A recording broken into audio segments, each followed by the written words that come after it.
Break के बाद एक बार फिर आपका स्वागत है। आप देख रहे हैं न्यूज 18 जम्मू कश्मीर लद्दाख हिमाचल। राजौरी में कल हुए आईईडी धमाके में घायल हुए एक बच्चे से हमारे संवाददाता समीर भट्ट ने खास बातचीत की है। कल सुबह 9:45 बजे के करीब इसी घर के सामने ये जो आईईडी ब्लास्ट हुआ था, जिसमें 2 जानें चली गई और 6 के करीब जख्मी हो गए। यहाँ पे जो आपको ये दिखाई दे रहे हैं जो बच्चे हैं, ये भी इस आईडी ब्लास्ट में जख्मी हो गए और इस ब्लास्ट में जख्मी हो गए थे। और ये जो लड़की है जिसको आप देख रहे हैं विजुअल्स में, इनके भाई की भी इसमें डेथ हुई है ब्लास्ट में, और कई बच्चे इसमें जख्मी हो गए थे। आपका नाम क्या? सेजल। आपके भाई की डेथ हुई उसमें? कजन ब्रदर था, रियल सिस्टर थे। जब अगर हम परसों की बात करें, जब ये अटैक हुआ था तो आप कहाँ पे थे? मैं अपने घर पे थी ऊपर। आवाज सुनी थी आप? हाँ, अचानक से फायरिंग स्टार्ट हुई थी। उसके बाद यहाँ आके इन्होंने घर में आके मारा है, घर पे आके मारा है मेरे भाई को। चाचू की आवाज आई, चाची रो रहे थे, वो बोलते मेरे बच्चों को कोई बचाओ। उसके बाद कोई पता नहीं, ब्लास्ट होते यहाँ फायरिंग हुई। उसके बाद वहाँ नीचे हुई, वहाँ 2 डेथें होगी, 2 उस फैमिली में 2 ही थे। उसके बाद उधर नीचे फायरिंग हुई, फिर आर्मी वाले आगे, उन्होंने बोला सिविल कोई बाहर नहीं आएगा। हम सभी अपने अपने घर में थे। रात को सभी आर्मी वाले नीचे थे, कोई ऊपर नहीं था। अगर कोई ऊपर होता, इन्होंने सर्च किया होता तो जो कल सुबह ब्लास्ट हुआ वो नहीं होता। कल सुबह ब्लास्ट हुआ उस टाइम कहाँ थे? हम इधर बैठे हुए थे, हमारे सामने हुए। क्या देखा आपने? बस ब्लास्ट ही होता देखा दिखा कुछ भी नहीं। 3 बार ब्लास्ट हुआ। कहाँ पे भागे आप? मैं छोटे भाई सिस्टर को लेके भाग गई। मेरी सगी सिस्टर और मेरा छोटा कजन भाई, उसको नहीं बचा सकी मैं। बाकी वालों को मैं लेके चली गई थी। वो इधर ही गिरे हुए थे, मैंने नहीं उठाया उनको। इसके बाद आपको लोगों ने बचाया? हाँ, कोई ऊपर आर्मी वाला कोई नहीं आया था। हम चाचू आए थे, उन्होंने निकाला हमें घर से बाहर। जो जिनकी डेथ हुई है वो यहाँ पे साथ में थे? हाँ, हमारे साथ थे। जिनकी 2 की आज डेथ हुई है, मेरे पास थे। आप बेटे कब थे, कहाँ थे? मैं भी यहीं पे थी। हाँ, मैं भी यहीं पे थी। तो फिर आप दौड़े भागे? हाँ, मेरे को दीदी लेके भाग गए। ये जो थे, जो आप देख रहे हैं, ये जो बच्चे थे, ये कल जो आईडी ब्लास्ट है उसमें ये यहाँ पे ही थे, बार बच गए। ये जख्मी पूरे हैं और उनका हॉस्पिटल में इलाज किया गया। और अब क्योंकि यहाँ लास्ट राइट्स हैं तो इस वजह से यहाँ पे आए हैं।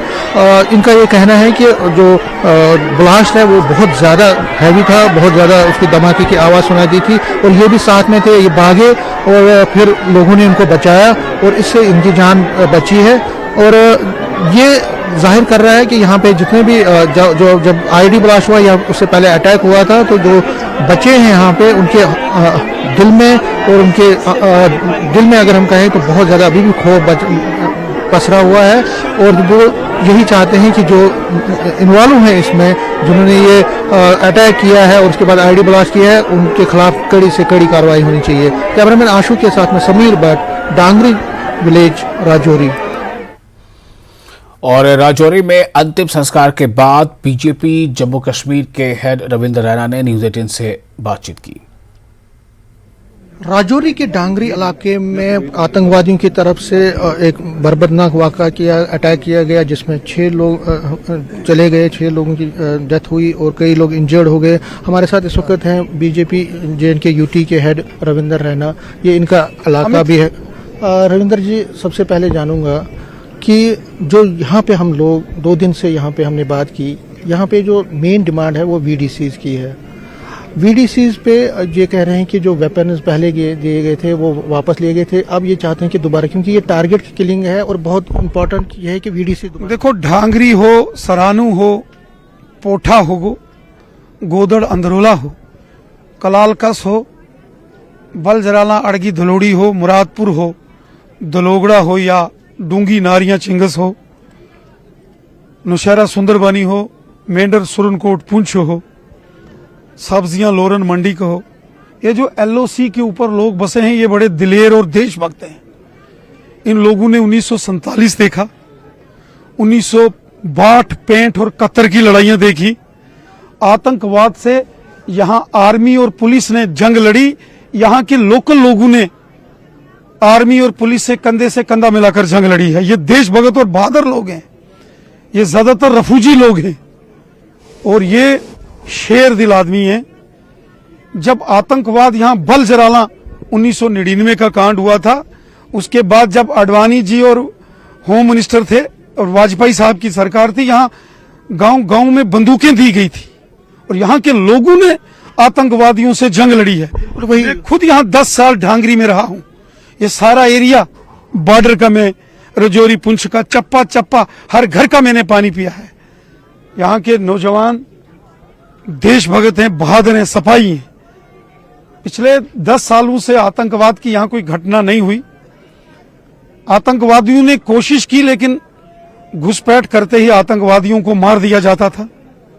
अब जो ढांगरी के अंदर नरसंहार किया है, इसके बाद हमें सोचना पड़ेगा। ऑटोमेटिक वेपन्स के साथ यहाँ VDC भी खड़ी करनी पड़ेगी और आर्मी को डिप्लॉयड करना पड़ेगा। और कोई यहाँ के नौजवान कोई डरने वाले नहीं है। मैंने खुद रात के 2-2 बजे आर्मी के साथ मिलकर यहाँ के लड़कों, नौजवान बच्चे, 20-20 साल के लड़के VDC की गन्स लेके ऑपरेशन किए हुए हैं। ये पूरे दरिया की पूरी रात हम पेट्रोलिंग करते थे। इन शमशान घाटों में हम रात को नाके आर्मी के साथ और पुलिस के साथ लगा के, और यहां से डूंगी, केरी, वीर भद्रेश्वर तक, रजौरी, पुंछ, बालाकोट, मेंढर, सब्जियां तक, यहां के नौजवान लोकल लड़के बिना पैसे लिए देश की सेवा की हुई है। जनाब, हम जंग लड़ रहे हैं। घुसपैठ करके आतंकवादी आता है, सेना उसको मार देती है, पुलिस ऑपरेशंस करती है, फिर भी कोई नाले से खिसक के अंदर घुसता है, ड्रोन का इस्तेमाल करके, चाइना की मदद से। ये जो बुलेट्स कल यहां मिली हैं, स्टील बुलेट्स, दुनिया में सिर्फ चाइना में बनाई जाती हैं। ये तो पाकिस्तान के साथ साथ चीन के ऊपर भी उंगलियां उठ रही है। चाइना की इन्वॉल्वमेंट, बिल्कुल। ये स्टील बुलेट्स जो कल ढांगरी चौक में जो नौजवानों ने दिखाई, वो तो चीन की बनी बुलेट्स हैं। इसलिए इसमें कोई राजनीति नहीं होनी चाहिए। दुश्मन का मुकाबला करना है। इंसान रहेंगे तो सियासत होगी ना। सियासत किससे होगी? इंसानों से। हमको दुश्मन के हाथ मजबूत नहीं करने। अपोजिशन को चाहिए कि दुश्मन को कटघरे में खड़ा करे। जब सियासत का वक्त आएगा सियासत होगी, लेकिन जब बात देश की और अवाम की है उस वक्त सियासत नहीं। न्यूज़ 18 से बात करने के लिए शुक्रिया। तो ये थे रविंदर रैना, बीजेपी के जेल के यूटी हेड, कह रहे हैं कि आतंकवाद के खिलाफ एक निर्णायक लड़ाई लड़ी जा रही है और आगे चल के इस लड़ाई को और ज्यादा तेज किया जाएगा। और जिन लोगों ने इसमें जो इन्वॉल्व थे इस आतंकवादी घटना में, उनको भी ढूंढ निकाल के उनको भी मार दिया जाएगा और किसी को इसमें बख्शा नहीं जाएगा। कैमरामैन आशु के साथ में समीर भट्ट, न्यूज़ 18 ढांगरी, राजौरी। और राजौरी आतंकवादी हमले में मारे गए आम शहरियों का आज पूरे सम्मान के साथ अंतिम संस्कार किया गया। अंतिम संस्कार में हजारों की भीड़ मौजूद थी। अंतिम संस्कार में जम्मू कश्मीर बीजेपी के अध्यक्ष रविंदर रैना सहित भाजपा के कार्यकर्ता पहुंचे। डीजीपी दिलबाग सिंह भी अंतिम संस्कार में पहुंचे और मृतकों को श्रद्धांजलि दी। इस बीच एनआईए भी राजौरी आतंकवादी हमले की जांच में जुट गई है। कर रही है, अपने लोगों को खोने का दुख इनमें है।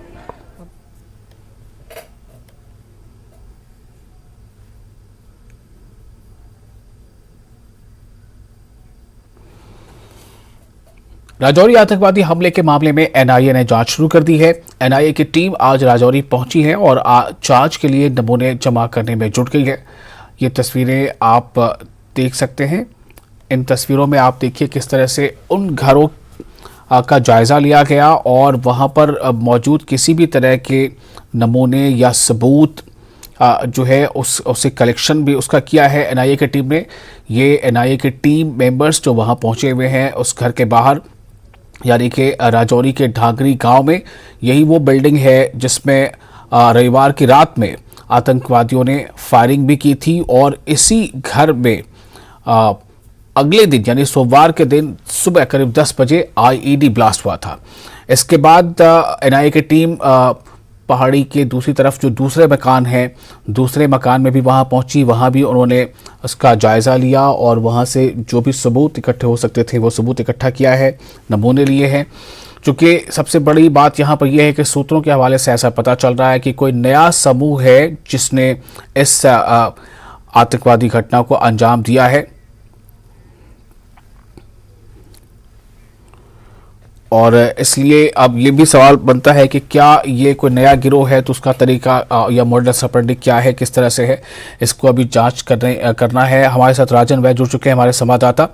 राजन, दो मुद्दों पर आपसे मैं थोड़ा जानना चाहूँगा, अपने दर्शकों के लिए जानकारी लूँगा। एक तो ये कि एनआईए की टीम जो पहुँची तो क्या वो अभी भी उस स्थल पर मौजूद है या वहाँ से नमूने सैंपल लेकर वो वहाँ से जा चुकी है, और किस तरह का अंदाज़ा लग रहा है कि एनआईए की टीम जो है वो क्या कुछ मतलब किस तरह से उसने अपनी जांच की शुरुआत की है?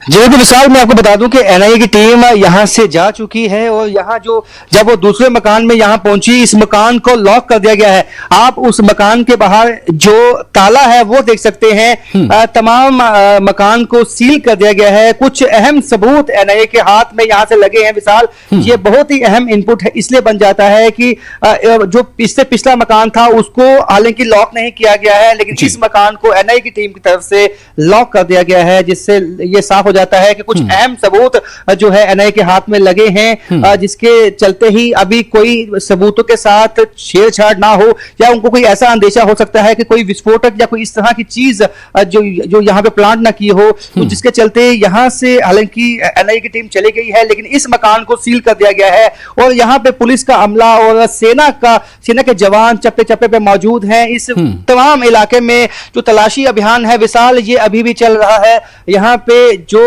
नीचे पहाड़ी से नीचे जो ढलान में इलाके हैं, वहां एक नाला है, वहां पे जो है इस वक्त जो पुलिस के जवान हैं, सेना के जवान हैं, वो सब तमाम मौजूद हैं और एनआईए ने बहुत ही अहम सबूत तीनों मकानों से जुटाए यहाँ पे और उसके बाद उनकी टीम यहाँ से निकली है और अब वो टीम उन सबूतों को जांचेगी, परखेगी और ये जानेगी कि किस तरह का एक्सप्लोसिव तैयार हुआ है और किस तरह से उस आईडी को प्लांट किया गया, क्योंकि अटैक करने के बाद वो आईडी अगर इतने घंटे के बाद उसमें विस्फोट होता है तो जाहिर सी बात है कि कई सवालिया निशान लग जाते हैं। तो क्योंकि और सबसे बड़ी अहम बात यह है विशाल की जब एलजी मनोज सिन्हा ने कल ये भी यकीन दहानी दिलाई थी कि इस मामले की जांच काफी गहराई से होगी और उसी के बाद जो है एक सिक्योरिटी रिव्यू मीटिंग भी की गई थी, जिसके बाद ही एनआईए की टीम आज सुबह यहां पहुंची है। तो आप इस केस की जो संजीदगी है उसको समझ सकते हैं कि जो नेशनल इन्वेस्टिगेटिव एजेंसी है वो आज यहां पे पहुंची जब एलजी मनोज सिन्हा ने high level security review meeting कल यही जो है यहां डांगरी में ही ली थी और उसके बाद तमाम यहां पे आज हरकत में नजर तो अगर मैं अपने विजय से कहूंगा कि अगर आपको खेतों में दिखाएं कि सिक्योरिटी फोर्सेस किस तरह से इन खेतों को खंगाल रहे हैं, अगर यहां से हम दिखा पाए आपको, हम उसके बाद कोशिश करेंगे वहां जाकर भी आपको हम दिखाएंगे, लेकिन ये आप दूर देख सकते हैं कि जो सेना के जवान है वो खेतों से नीचे की तरफ जाते हुए और तमाम इलाके को खंगालते हुए यहां दिखाई दे जाते हैं। तो जिससे ये है कि जो आतंकवादी यहां से भाग निकलने में कामयाब हो गए, वो अंधेरे का फायदा उन्होंने उठाया यहां से और यहां से ऐसा अंदेशा जताया गया है कि वो पहाड़ी पे चढ़े हैं वापस और वहीं से कहीं पे जो है उन्होंने अपना कोई जो सेफ जो जोन है वो बनाया होगा जहां पे वो वापस वहां पे गए होंगे, क्योंकि 2 से 3 महीने से वो आतंकवादी यहां पे एक्टिव हैं। तो कोई ना कोई यहां पे हाइड आउट उन्होंने ऐसा बनाया होगा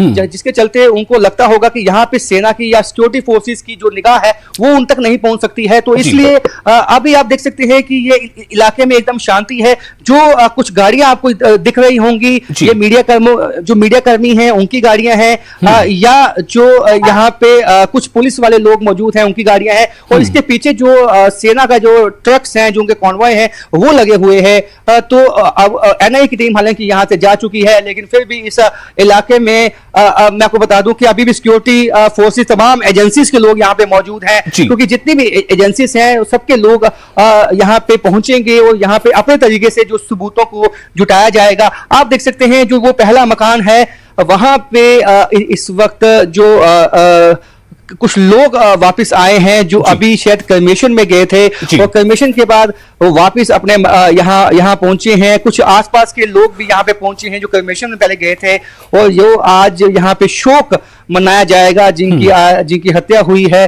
कुछ आपको लोग दिखाऊंगा जो ऊपर से यहाँ आ भी रहे हैं, हम उनसे कोशिश करेंगे, हम उनसे बातचीत भी करेंगे और ये सब उनके जो परिवार के सदस्य हैं, ये वो हैं जो आसपास रहते हैं और इस वक्त आज करमेशन हुआ तो तमाम जो गांव के लोग हैं, आसपास के गांव के लोग हैं, वो भी यहाँ पे पहुंचे हैं और उन्होंने भी जो है अपनी सांत्वना परिवार को दिया है। शोक जो है वो जताया गया है परिवार के साथ।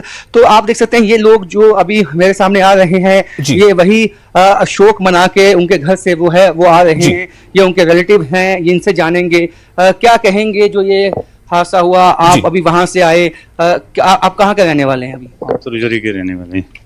तो क्या लगते थे आपके जहाँ ये हुआ हादसा? हमारे रिलेटिव हैं, ये जो पीछे है ना गाड़ी, हमारे जीजू देव थे। हमारी नंद इनके घर थी, प्रीतम शर्मा के जी। क्या कहेंगे? मतलब बहुत गरीब थे बेचारे, उनकी कोई साजिश नहीं थी, कोई कुछ नहीं थी।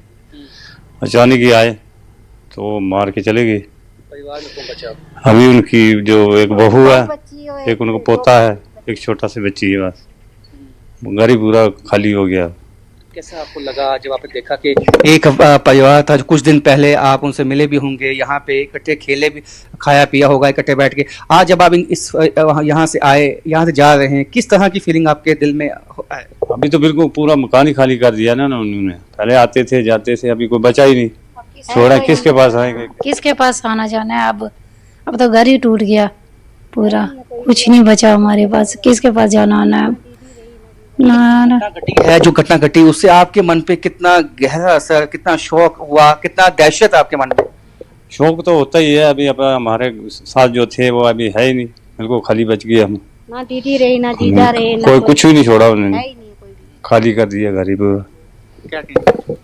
क्या कह सकते हैं अब, हमारे पास कुछ बचा नहीं है कहने के लिए लफ्ज।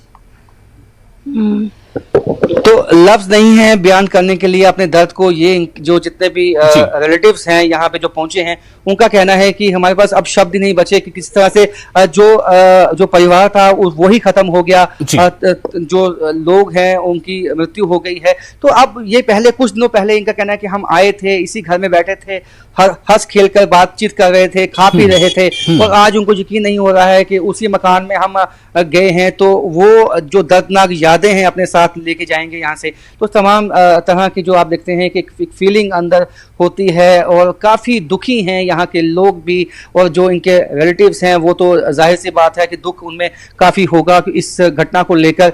और उनका कहना है कि अब हम किसके पास आएंगे। ये बहुत ही एक हम आप समझ सकते हैं कि जब ये कोई इंसान ऐसा कहता है कि हम किसके पास आएंगे, तो इनके जीजा थे, तो इस परिवार में जब कोई बचा ही नहीं तो उनका कहना है कि अब किसके पास हम यहाँ पे पहुंचेंगे, किससे बातचीत करेंगे, किसके साथ हम फेस्टिवल बनाएंगे। आपको याद है कि उस दिन पहला दिन था साल का और शायद कभी सोचा नहीं होगा इन लोगों ने कि इतनी बड़ी घटना इस इलाके में हो जाएगी जो इनको जिंदगी भर का दर्द दे जाएगी। जी राजन, बहुत शुक्रिया आपका, हमारे साथ बने रहे। हमें यहाँ पे फिलहाल एक छोटा सा ब्रेक लेना पड़ेगा। ब्रेक के बाद हम और तफसील देंगे। हम राजन से उस बारे में भी मालूम करेंगे कि जो इस पूरी घटना में रविवार की रात जो फायरिंग हुई थी और अगले दिन सुबह जो आईईडी ब्लास्ट हुआ था, इसमें 6 लोगों की मौत हो गई थी। कई लोग हैं जो घायल हैं, तो घायलों की स्थिति अभी कहाँ है, वो किन अस्पताल में है, इस बारे में हम राजन से ब्रेक के बाद सवाल करेंगे। फिलहाल एक छोटा सा ब्रेक लेते हैं, जल्द हाजिर होंगे।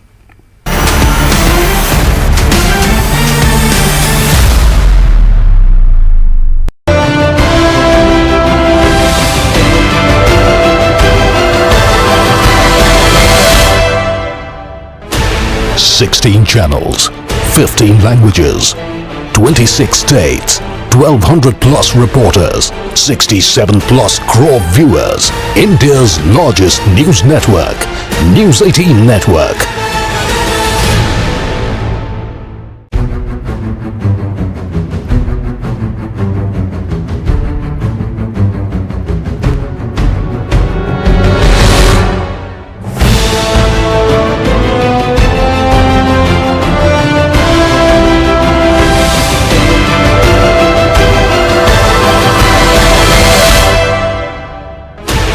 16 channels, 15 languages, 26 states, 1200 plus reporters, 67 plus crore viewers. India's largest news network, News 18 Network.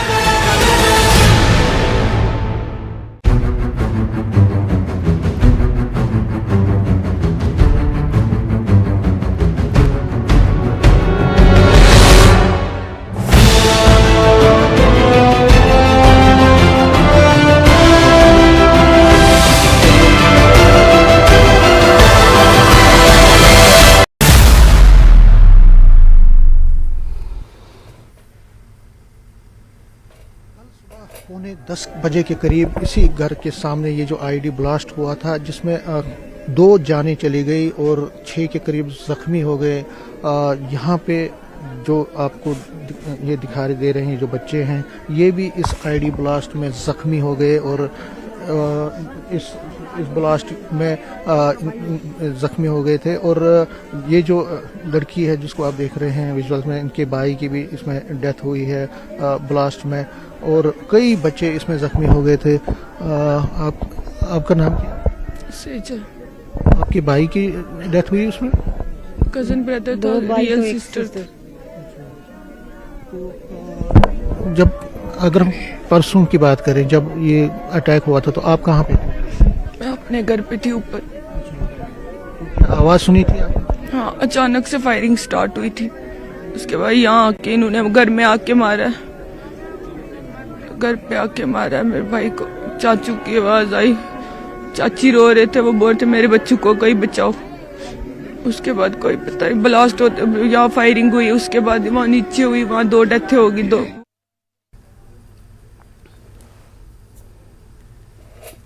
और हमारे साथ हमारे संवाददाता समीर इस वक्त जुड़े हुए हैं। इससे पहले हमने राजन से बातचीत की थी। समीर, मैं ये जानना चाहता हूँ कि अब जाहिर है कि वहाँ पर अंतिम संस्कार तो हो चुका और जो एनआईए की टीम वो भी पहुँच चुकी है, उसने सैंपल भी वहाँ से इकट्ठा कर लिए हैं। तो क्या उन घरों में जहाँ पर फायरिंग हुई है, अभी मुझे तो नहीं लगता कि वहाँ पर जो भी आसपास लोग होंगे उन्हें उन घरों में वापस जाने की अभी इजाज़त मिल पाएगी, चूँकि एनआईए के जाँच के अंदर में भी है। लेकिन पूरे गाँव में माहौल कैसा है समीर अब वहाँ पर? और क्या लग रहा है कि जो जिंदगी, जो नॉर्मल हालात थे वहां पर, वो जल्द वापस लौट आएंगे वहां पर? देखिए विशाल, इसमें 2 चीज़ें हैं। एक तो है कि नॉर्मल लाइफ का वापस आएगी, उसमें टाइम लगता है। ये एक बड़ा सानिया हुआ है, लोगों में दहशत है। मैं जिस तरह से आपको पहले भी कह रहा था, कल 3 बार हमने देखा लोगों ने दरवाजे बंद रखे थे। जो लोग एहतजाज कर रहे थे डांगरी चौक पे, वो लोग आए थे, लेकिन जो बाकी लोग थे वो घरों में ही बैठे थे। और दहशत का आलम है कि बच्चों को बाहर नहीं जाने दे रहे हैं, लोग अपना नॉर्मल का काम नहीं कर रहे हैं। उसकी वजह यह है कि जिस तरह से ये टारगेट किलिंग हुई है, उसके बाद लोगों को एक जो इनसिक्योर एटमॉस्फेयर है उसका एहसास हो रहा है। ये कह रहे हैं कि हम इस एटमॉस्फेयर में नहीं रह सकते। आज मैंने रविंदर रैना से बात की, उन्होंने भी ये माना कि वीडीसीज का गठन करना पड़ेगा। उन्होंने कहा कि पाकिस्तान और चाइना इसमें इन्वॉल्व है, वो तो अपनी जगह है, लेकिन जो बड़ी बात उन्होंने कहा कि हाँ, वीडीसीज में जो वेपन्स हैं जो इनसे वापस लिए गए थे उनको वापस दिया जाएगा। दूसरा, जो यहाँ पे लोग जिनसे मैंने बात की, उन्होंने कहा कि प्राइवेट तौर पे भी हमें लाइसेंस लेने की इजाजत दी जानी चाहिए, हमें अथॉरिटी दी जानी चाहिए कि हम लाइसेंस ये एडमिनिस्ट्रेशन या वेपन्स लें। ये वेपन्स लेने का जो है ना, ये बहुत इंपॉर्टेंट फैक्टर है, बहुत इंपॉर्टेंट ये चीज कह रहे हैं, क्योंकि लोगों को लगता है कि अब यही एक माध्यम है जिससे हम मिलिटेंसी का काबू पा सकते हैं या मिलिटेंसी को यहाँ पे खत्म कर सकते हैं। लोगों को ये लग रहा है कि ठीक है, आज एलजी ने बात मानी, उन्होंने नौकरी दी, उन्होंने बाकी चीज, और एलजी ने ये भी कहा कि वीडीसी को दोबारा बहाली होगी, लेकिन हम चाहते हैं कि जल्द से जल्द ये चीज हो, इसमें डिले नहीं होना चाहिए। तो उन एटमॉस्फेयर की अगर हम बात करें, जो एनवायरमेंट यहाँ पे एटमॉस्फेयर है, उसको नॉर्मल होने में अभी टाइम लगेगा, लेकिन उससे पहले लोग ये चाहते हैं कि बहुत सारे ऐसे मेजर्स लेने पड़ेंगे जिससे कि जो कॉन्फिडेंस है जो शैटर्ड हुआ है उसको दोबारा रेस्टोर किया जाए, उसकी दोबारा बहाली हो। और लोग ये भी कहते हैं कि जो चैलेंज है पाकिस्तान की तरफ से वो बहुत बड़ा है, टारगेट किलिंग का सिलसिला वो बहुत चल रहा है, इसलिए अब जाके गवर्नमेंट, सिक्योरिटी फोर्सेज और लोगों को भी इसमें इन्वॉल्व होना पड़ेगा, तब ये मिलिटेंसी यहाँ से खत्म हो सकती है। तो समीर, इस बात की कितनी गुंजाइश लग रही है कि वीडीसी फिर से बहाल की जाए, और क्या आपको ऐसा लग रहा है, कुछ इशारा मिला है जब एलजी मनोज सिन्हा ने वहां लोगों से मिले, उनसे बातचीत की, तो क्या ऐसा कुछ लग रहा है कि वीडीसी के बारे में फैसला लिया जा सकता है जल्द ही?